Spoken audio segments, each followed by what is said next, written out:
Hello, Candy. Hello, Rabbi. Hello, Michael.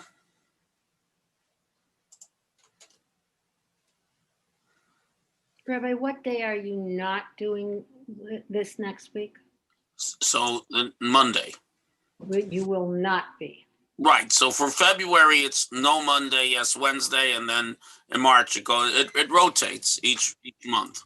That doesn't mean I can keep track of it, but No, I'll tell you. Anyways, it's also in the shul email that goes out each week. Oh, I know that, but sometimes I miss it or No problems. You can just text me or ask me. It's fine. But for the coming month, it's going to be Mondays that we're not going to do. That's all I need to know. Oh, thank you. For February. In March, I'll remind you that we're back to Mondays on, Wednesdays off. Don't worry. Okay. Okay, and I'm going to do a share.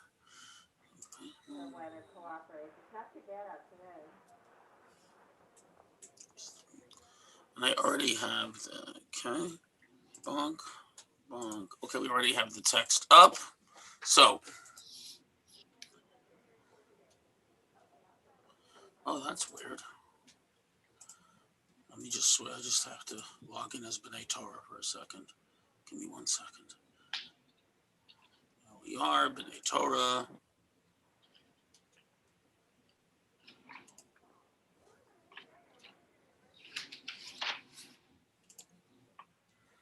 And B'nai Torah, good, perfect. Okay, now we can begin. Okay. So, I'm going to skip forward in the Parsha to the end, which has the Matan Torah, the giving of the Torah on Mount Sinai. Now, we know, so earlier, at the end of chapter 19, Hashem tells, V'yomer Hashem HaMoshe, Hashem tells Moshe, Hine anochi ba elecha ba'av ha'anan, I'm going to come to you in the thickness of the cloud. Hello, Sylvia. Bavor yishma am b'dabri imach, so that the people should hear when I speak to you, and they'll also believe in you forever. And Moshe spoke the words of the people to Hashem, and so they agreed. So, and he says, let them be ready, and don't go up the mountain, just you come up the mountain, okay? Now, and then the Lord came down on Mount Sinai and called Moshe on top. There was this incredible vision, and telling the people, don't come too close. Fine. Then I'm going to skip ahead a little bit. So in chapter 20, we have the whole 10 commandments, which we'll come back to. And then in chapter 21, what happens is, at the very end of chapter 20, after the 10 Aseret Dibrot, the 10 statements, there's really 15 mitzvot there, 15 actual commandments. So what happened was, we list all 10 commandments. And then it says, the people perceived the thunders, the lightning, the voice of the horn, the mountain smoking. When the people saw it, they trembled and stood far off. And they said to Moshe, speak to us and we'll hear. But let not God speak with us, lest we die. And Moshe said unto the people, don't be afraid, for God has come to prove you, that his fear may be for you, that you sin not. Okay? So, in other words, that Hashem wants you to be in awe of him, but we can't handle it. So the question was, when did this happen? If it happened before the 10 commandments, why is it listed afterwards? If it happened afterwards, so what exactly did they hear that made them so afraid? So the commentaries, the general approach of the Talmud and the Midrash and so on is that the first 2 commandments, all the people heard, but their souls literally flew out of them. They were literally dumbstruck, and God had to revive them, it says. That's what it says. So in other words, and this is more explicit in Devarim, in Deuteronomy, that once God began speaking, e.g. communicating with them, so Moses was a prophet, he could handle it. They couldn't handle it. But nevertheless, all the Jewish people heard the first 2 commandments. again, however one hears God speaking. So they experience direct communication with God. And that's one of the bases of our relationship to the Torah, the key basis, according to Maimonides, Kuzari, many others, that all the Jewish people heard God speak to Moses. They all experienced this revelation. And therefore, for all subsequent generations, what does the Torah base itself on? It says, to the generation that entered the land, you were there, many of you stood at Sinai, you were there, and that's why this is true, because you all heard this. And so it's very easy, not easy, but the book of the beginning, the head of the Mormons did this, Christianity, Islam, one person came along and said, hey, God spoke to me, or I'm God, or whatever, the Buddha, and people listened to them.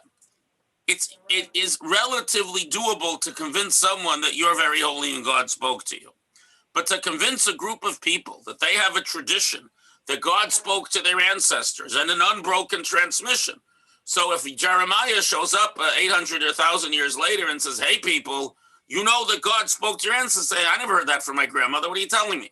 So what it does is it creates an irrefutable claim. Because the whole Torah is based that whoever received the Torah, whenever the Torah was written, that it's based on the people having been there. And people were more primitive back then, but they weren't utterly stupid. So you can't sell someone that they have a tradition in their family unless they actually have it. So it was necessary, therefore, even though the Jews literally died, according to the Midrash, and had to be revived by God from the shock of this incredible revelation. The Jewish people had to be there as witnesses, 3 million witnesses that, there's less witnesses to the Declaration of Independence. There's less witnesses to the battles of Bunker Hill.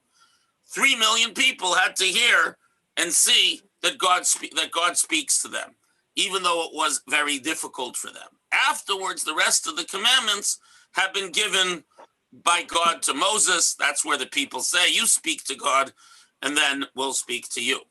And then you'll speak to us. I have a question about that, Rabbi. Sure. Speaking to all of us here in the class, I'm sure we all agree with you, but why is the world so crazy that people, believe these other things where just one person comes up with a story? Frankly, because it's impressive, because it solves a problem for them. It explains a phenomenon for them. There's a lot of different things, but there are very charismatic people. Muhammad was obviously one of them. And more than that, they tell people things they know that they're true. In the case of the Western religions, both Christianity and Islam build themselves on the Torah. That's the whole beginning of the book of the Kuzari, right? That the king of the Khazars, this Turkic,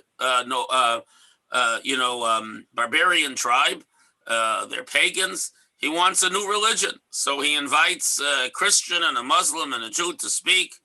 And, first the Christian and the Muslim speaks.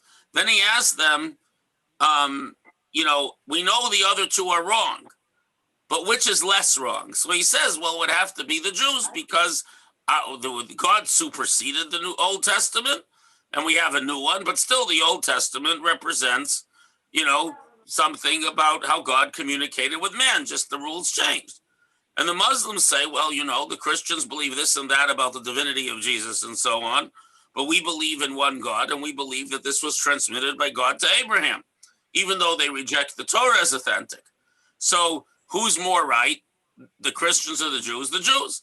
So the king of the Khazars says, the only thing you two guys agree on is that the Jews are more right, so I'm becoming Jewish. That's the famous story of the conversion of the Khazars, or at least the Khazar aristocracy, to Judaism. But the point being that both Islam and Christianity sold the idea of all the taste, none of the calories. They said you can have the advantages of this covenant with God that is true because that God spoke to Abraham and Moses, etc. Right? We all accept that, but you can have it without having to keep all the rules, each in different ways. Muhammad said, the Christians said, well, the Torah was true, but now it's superseded. The Muslims say, well, the Jews distorted the Torah, so really what God gave Moses isn't the Torah, but parts of the Quran and so on. But the point being, and then with other things, look, at the time, when Buddha comes along, India's a mess, you know what I mean? And he comes along and teaches a way of transcending all this war and greed and immorality. He teaches some very nice ideas. And he was clearly a charismatic person who wasn't fazed by much and wasn't threatened. He was a big person, the same way political movements start, the same with, you can think of, the Baha'i who have a big following. You could think of the Sikhs, who adopted a lot of the core monotheistic ideas of Islam and other religions and put them together. The Sikhs, will, give their, go through fire and water for their religion. The person who founded it, I forget the name, but was, I think 18th century, maybe a little bit earlier, was, a tremendously charismatic individual. So, without dwelling on it too long, charismatic individuals can convince people of things. Look, Shabbatai Tzvi did within the Jewish community, right?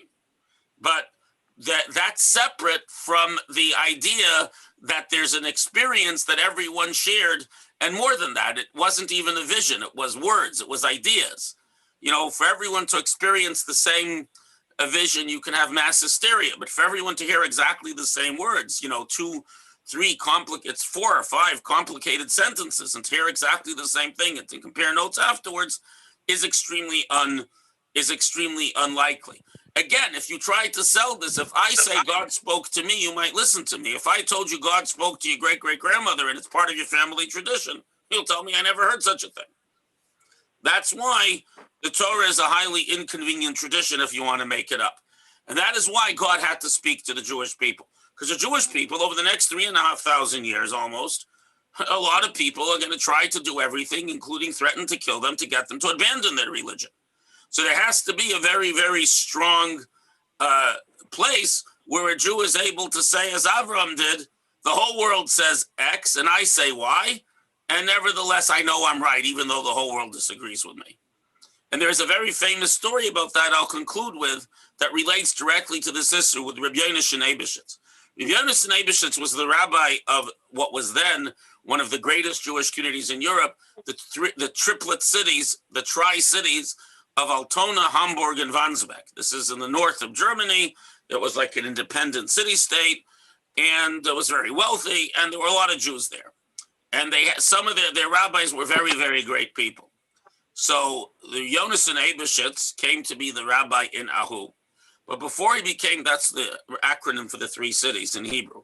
But before he became rabbi there, he was a bright little kid growing up in some other principality. I forget where, it could be in Poland.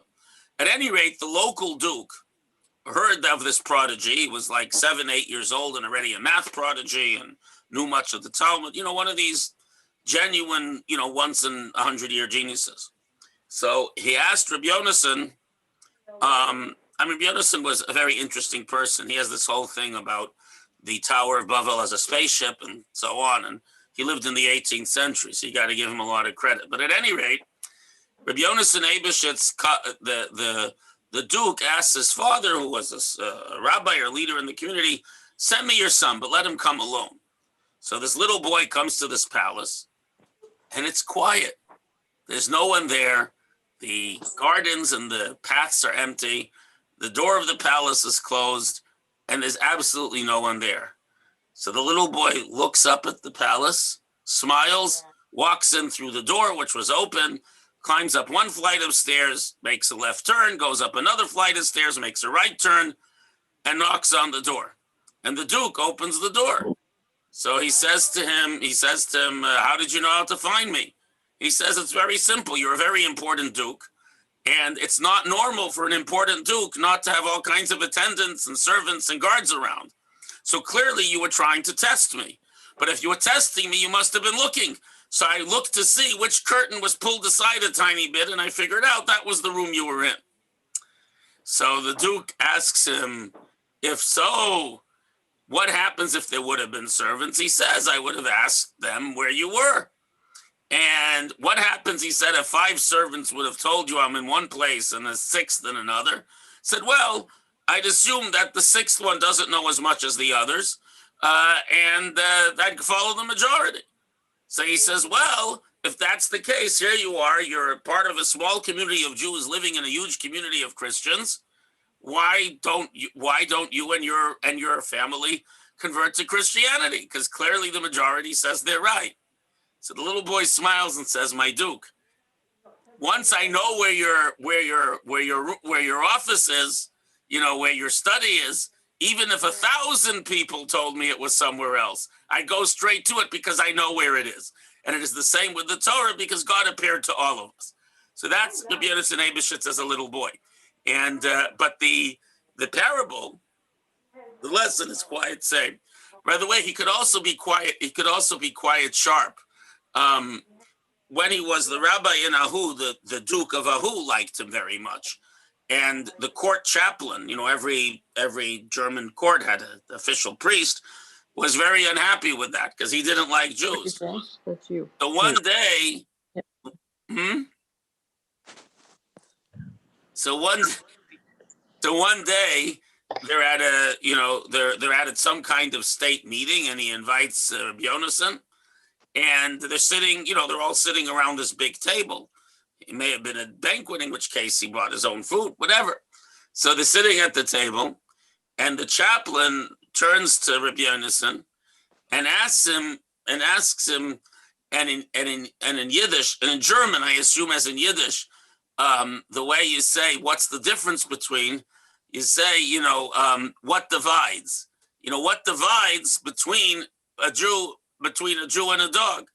So he was sitting across from the person, from the chaplain. So he looks him in the face and he says, this table. So that was Rabbi Yonasan. He was a sharp cookie. The same fellow, you see, he had a thing with dogs. He never learned his lesson. The same fellow they were once walking, there was, I guess some kind of walk around. And he asks him, he says, it says in the Gemara that if a mad dog attacks you, you sit down to confuse it. But when you see a rabbi, you have to stand up. So what happens if you have a rabbi and a mad dog show up at the same time? He's trying to make fun of the Talmud. So Rabbi Yonasan puts his arm in his, says, come, let's walk down to the Jewish section and see what they do. So and he was fearless in his defense of the honor of the Jewish people, and a tremendous scholar. But at any rate, he used to tell this story when he was a little boy to explain this idea of why, even as a small minority, we are confident in the experience of receiving the Torah that our ancestors had at this moment that we read about in this Torah portion. Okay, everyone, have a good day. We'll take a look at some of the Aseret HaDibrot. And here's an opportunity to those who are my regular attendees. If any of you have any questions, you're wondering about any of the Aseret HaDibrot, there's a lot of curious things there. Fire me a text or an email, and I'll address them, Mitzvah Shem, tomorrow as much as I can.